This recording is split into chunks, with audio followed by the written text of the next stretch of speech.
Now, for another great British debate, and this time I'm asking, should people be paying for treatment on the NHS? Now, NHS hospitals are increasingly charging patients, with income rising by a quarter in just a year by doing so. Now, the figure is expected to keep rising, and lots of trusts are hoping to take advantage of Labour's relaxed attitude to the private sector, whilst hospitals are seeking to maximise potential income from patients facing huge waiting lists. So that's why I'm asking you, should people be paying for their treatment on the NHS? Well, joining me to discuss, political commentator Lee Harris, also trade unionist Andy Twelves. Lee Harris, what are your thoughts? No, my knee-jerk reaction is no, they shouldn't be paying. Why? Well, under the system we've got, free at the point of use, I don't think there should be an expectation for anyone to pay for anything. That doesn't mean to say that I don't think people should. There should be certain services that you should pay for. So, for example, I'm very pro charging people for not turning up for doctor's appointments. I think that's a good idea.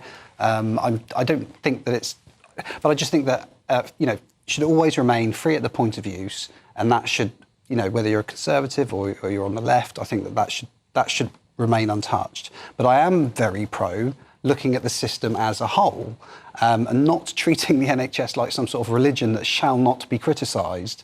I think even Wes Streeting has come up against a little bit of criticism for even mentioning the word reform, not in the party sense of the NHS.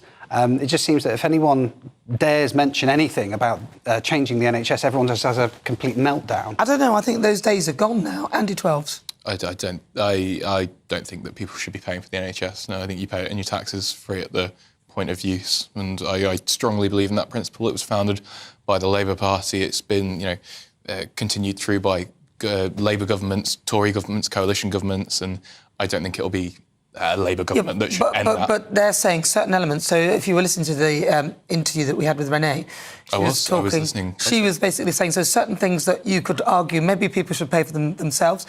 So, for example, fertility treatment and stuff like that, you could argue that you're not necessarily ill, but you could do with some help so that you can bear children. Things like that, you could potentially pay, rather than paying privately, you could pay the NHS and it would be actually cheaper than private. That's the sort of thing she's talking about. I still think that it should be free at the point of use. I think, generally speaking, But it's totally unsustainable. I mean, you've gone back to 70 how many years ago it was launched, and it was set up by Bevan, but the population was a lot smaller. We didn't have an issue with infrastructure. We've got all those problems. And so now, making it free for absolutely everybody, for anything, is causing a problem. This is a conversation that happens every 20 years since 1947, was it, when it was founded? The population has changed significantly over every 20 years. Increased significantly as well. Things have changed quite significantly. So, I think it is a conversation of how do we evolve it into its next form. But I think that next form should always be free at the point of use.